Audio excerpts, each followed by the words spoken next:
Welcome, once again, fans, to the Pro Wrestling Reality. Our prior investigation relating to Bret's steamy history with women on the road, and even internationally, behind his ex-wife, Julie's back, has had fans of this industry very emotional. Some fans were very hot, very vocal. Some very powerful discussion and questions were brought forward by the fans. And for this follow-up investigation tonight, we will continue the story and further investigate the shocking behind-the-scenes behavior of Bret by exploring those final years of the relationship between Bret and Julie, beginning at the initial stages of Bret's stroke. Once again, we will be exploring these claims by reading passages from the book by Julie Hart, Heartstrings. Once again, I highly suggest you go out and buy a copy of the book, especially if you are a major original era wrestling fan, as prices are skyrocketing recently for this piece. And we want to once again thank Julie for writing this very moving biography. I mean, it must have been very difficult to put this story into the public, but I personally think it is very important for fans to confront the behind closed doors reality of her life with Bret. Once again, this here would be Julie speaking now. Bret finally retired in 1999 after getting a concussion in a match against Bill Goldberg. He was done with wrestling, but we didn't finally come together as a family as I'd always dreamed. Instead, Bret and I spent a lot of time apart and fought when we were together. When he had his stroke, he was on his way to sign our divorce papers. Good Beans and I were headed out for a bike ride, but changed our minds and went back inside for tea. When we walked in, Dallas was on the phone with Bret. "Mom, it's Dad.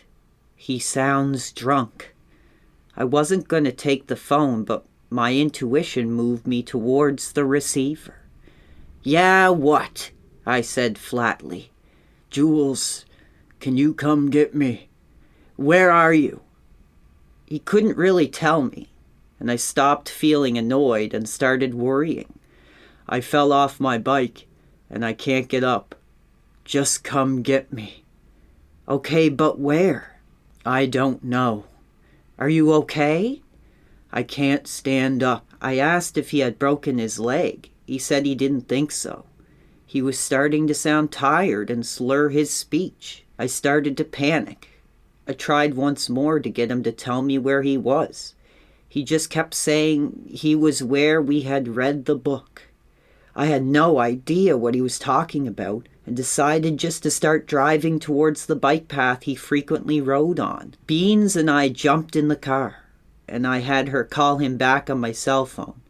"Dad, look for something so we can find you." Beans looked at me nervously. I felt my grip tighten on the wheel. "What yellow bus? Is it on top of you?" As we were driving, I looked at an overpass and saw a big yellow construction bin. Maybe Bret thought it was a bus. We parked the car on the grass and ran over to the shale bike path. There he was, just sitting on the grass as though he were taking a break. We rushed to his side. He looked up at us and said, "Help me up." One of his eyes was wide open while the other was closed, and his mouth was drooping. We tried picking him up, but I was shaking too much and he was dead weight. He started getting frustrated and mad. "I don't know what's wrong with my legs." "We should get some help," I said. No, no, nothing is wrong, he replied. Beans looked scared and whispered to me, What's wrong with him, Mom? Brett, we need to get you help, I pleaded with him. Blank, no. Just hold my bike.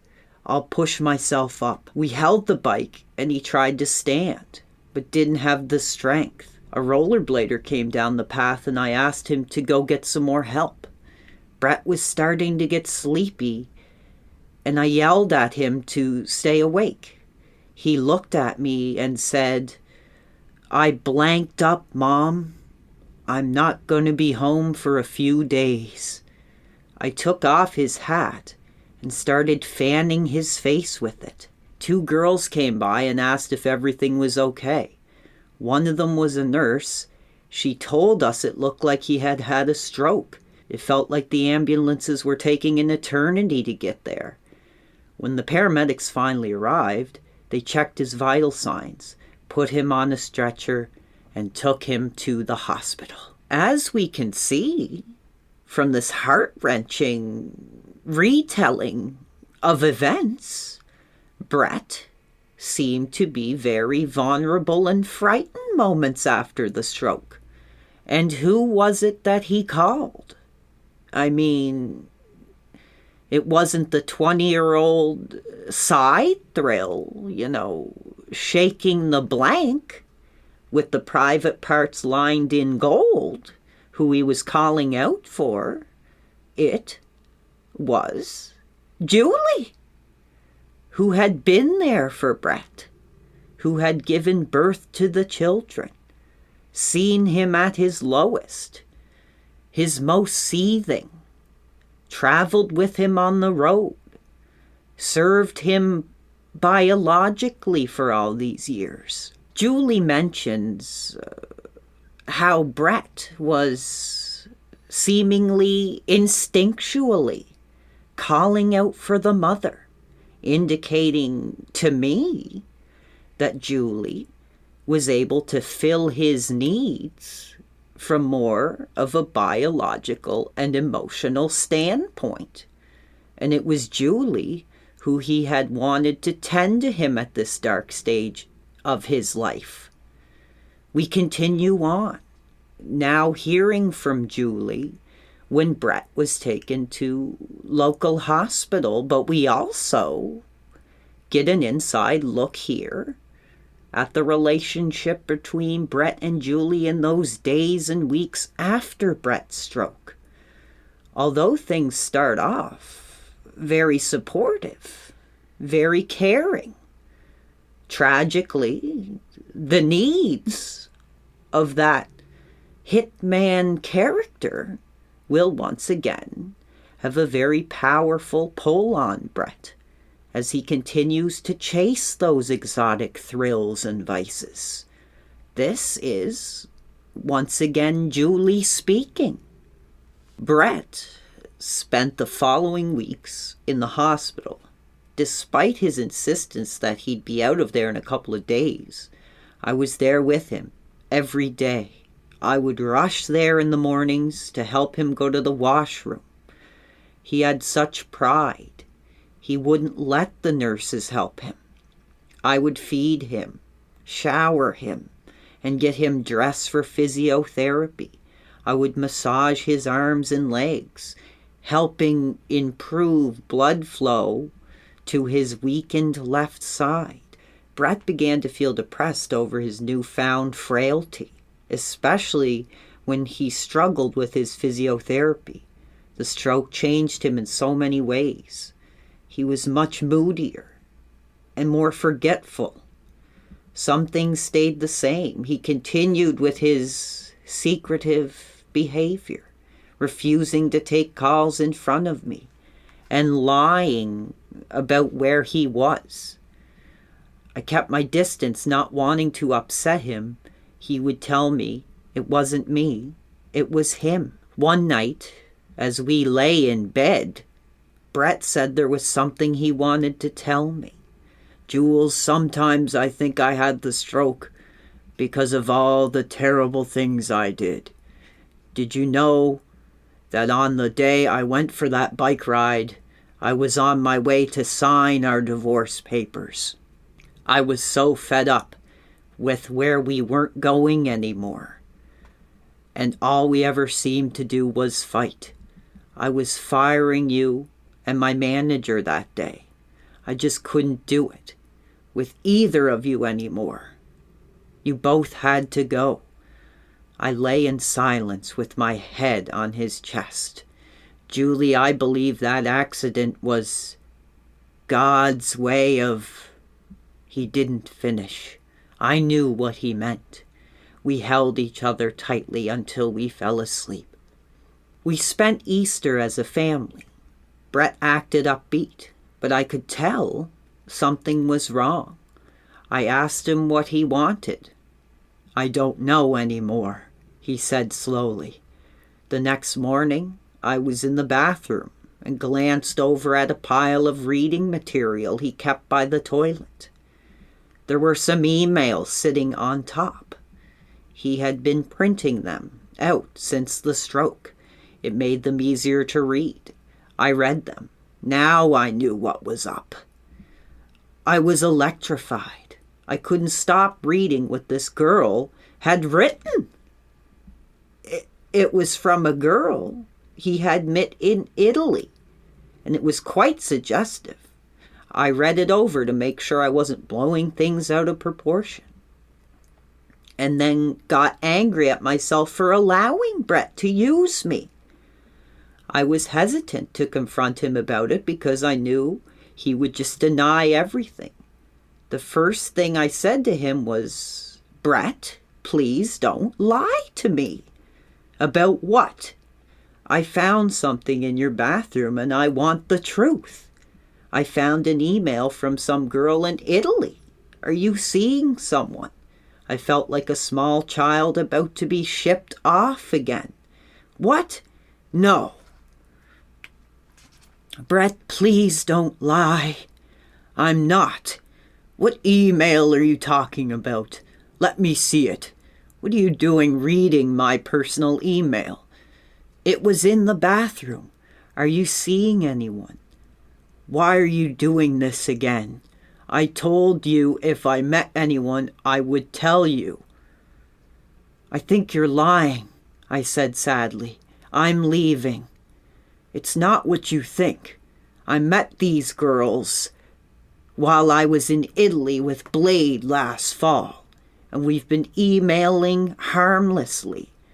I told them I'd be back around for an autograph session, and they offered to take me around, show me some of the history.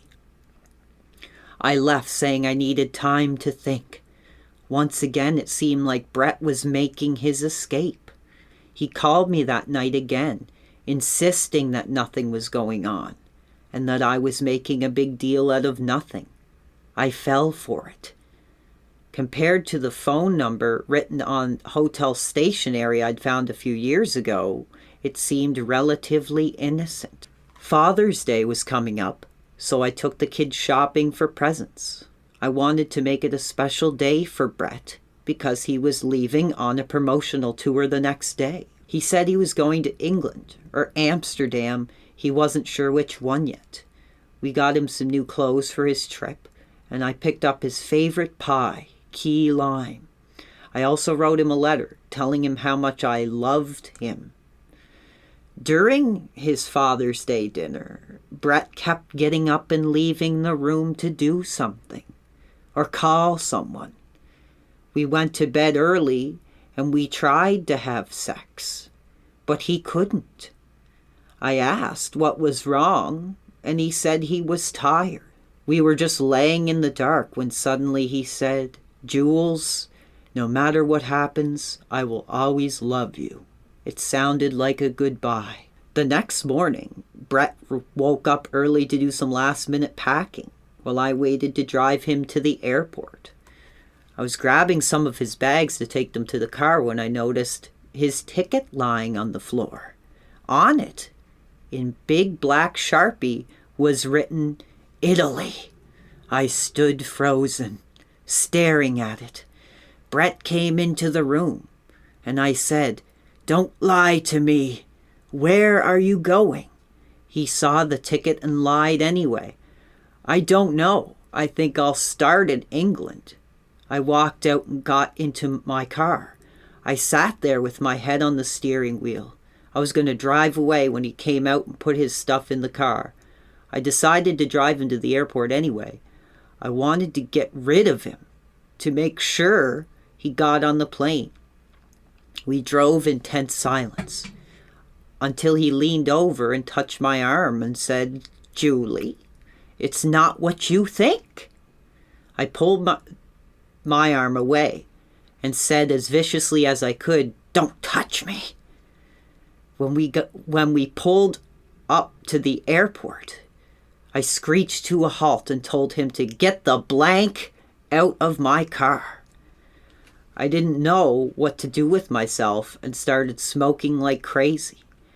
When I got home, I immediately told Jade all about it, sounding as though I had just witnessed some horrific accident and was still trying to process it. Dallas heard and told me to shut up about it. Good God.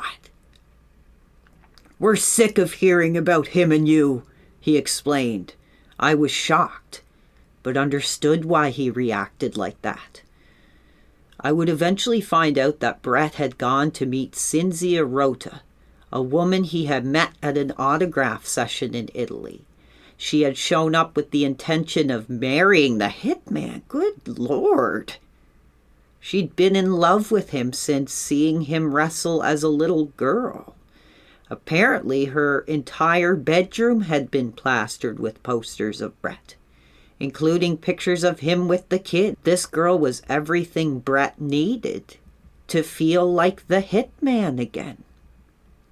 When he returned to Calgary, he tried to downplay the affair, claiming all they did was go sightseeing. I didn't believe any of it. He tried to get close to me again.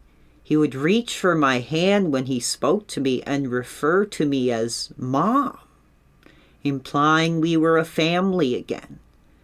I guess Italy hadn't gone as he had hoped. I told him I needed some space and went back home to Regina to figure things out. He called me in Regina, and his tone had changed. Suddenly he wanted to talk about how I'd never been there for him. He complained about how I didn't take care of him after he'd gotten his wisdom teeth removed. I guess he'd forgotten about the stroke. A few days later it was another call, and another change of heart. His voice was softer, and he spoke about the old days. He had me laughing and remembering stories about old wrestlers. We sure have been through a lot, Julie, and I want to thank you for always being there for me, he said. I can come home soon, I responded. He told me he had to go and that he'd call back later. He called back around 10:30, ready with a speech. I have been thinking a lot lately, and I realize that you are never going to change. You will always be ragging on me for something. And this past week, I also came to the conclusion that all we have had in the past 5 years was sex and cooking. What are you talking about? Cooking? That's all we have in common anymore. You cook, we have sex. That's it. I laughed at the way he had summed me up and said, well, what are you going to do then? I think we should end it and stop dragging each other down, he said, sounding relieved. Okay, do what you like, but don't call me when you're lonely. I hung up and sat in the dark, hoping Mom hadn't heard our conversation. The next morning, after a restless sleep, I went to check my email. There was a message from Brett. Dear Julie, I have met someone, and I really like her. I am sorry. I don't want to hurt you anymore. Love, Brett. So he had made his decision.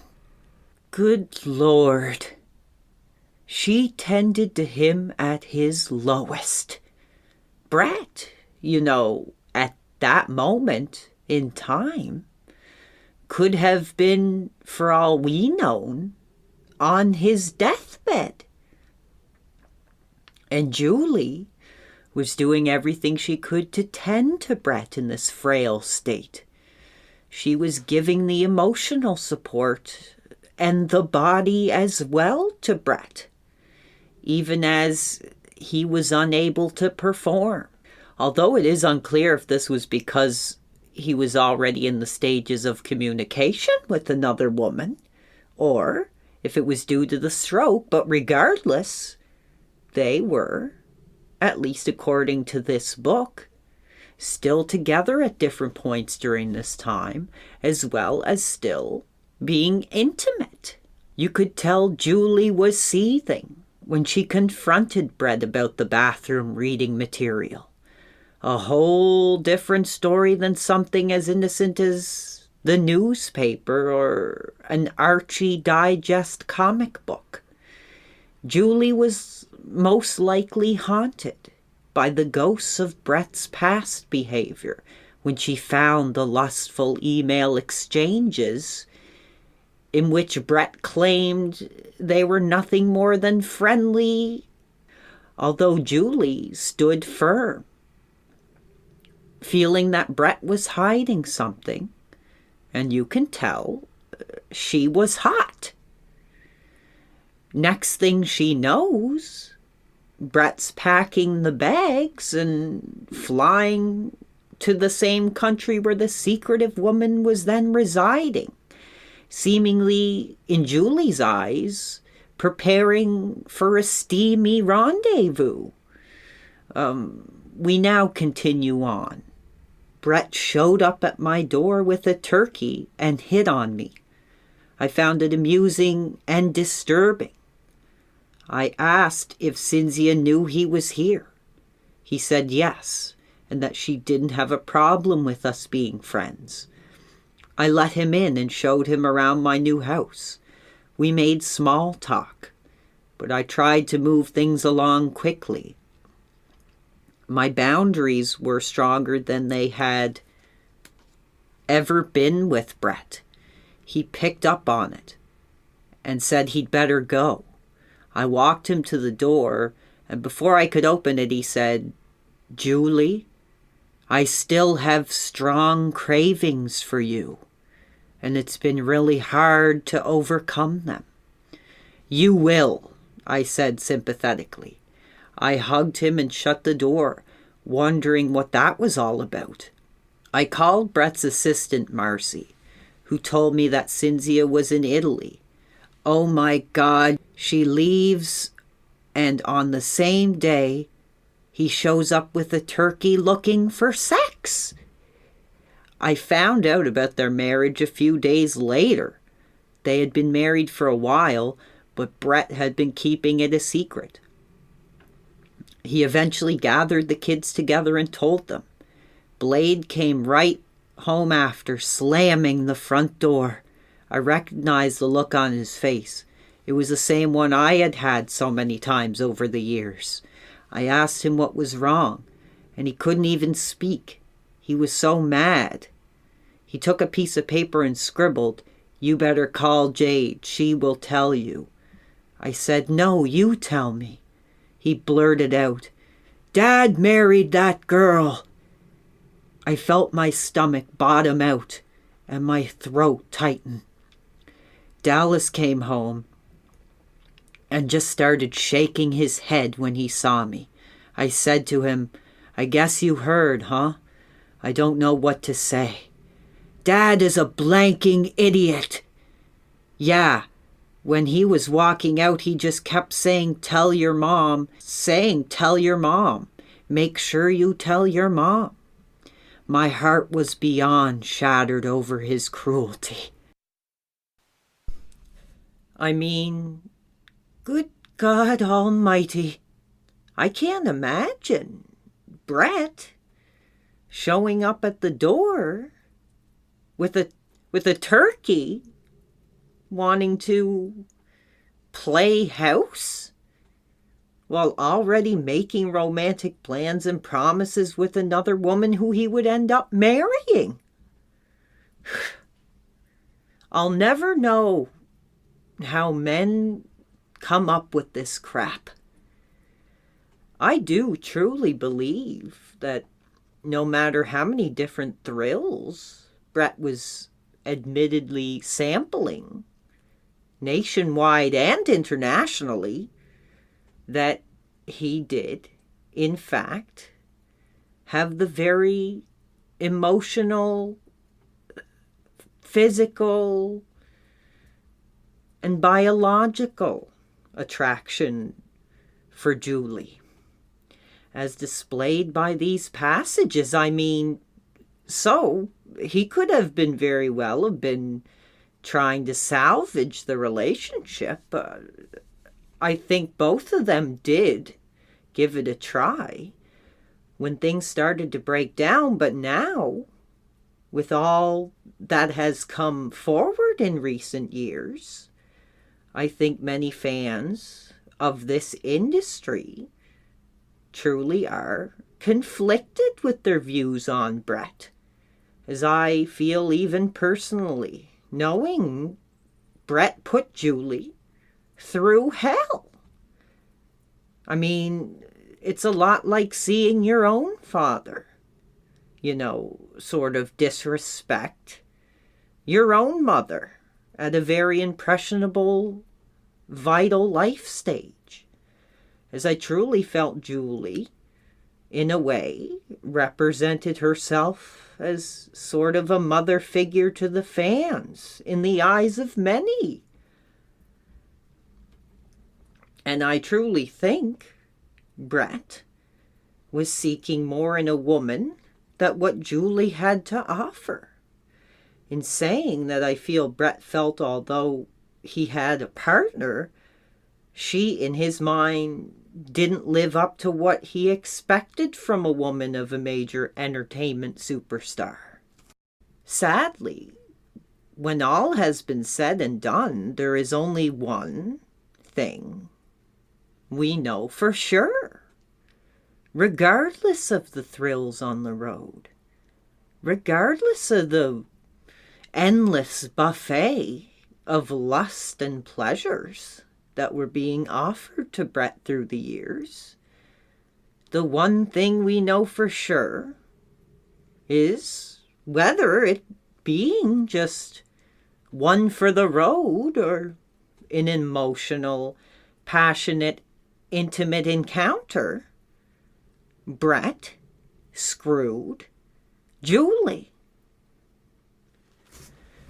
And now, to close off this emotionally charged series of investigations we've been doing relating to Brett and Julie, I wanted to take time to make my own tribute. At the end of Julie's book, there is a bonus section, a playlist, Brett and Julie for the ages, 25 songs that have special memories for me. And I wanted to share one of those moments with the fans tonight that really stuck with me. And here it is. The Eagles, Take It to the Limit, 1975. This song was an old favorite of ours that we rediscovered together. We were in San Antonio in a cozy little bar when this song came on.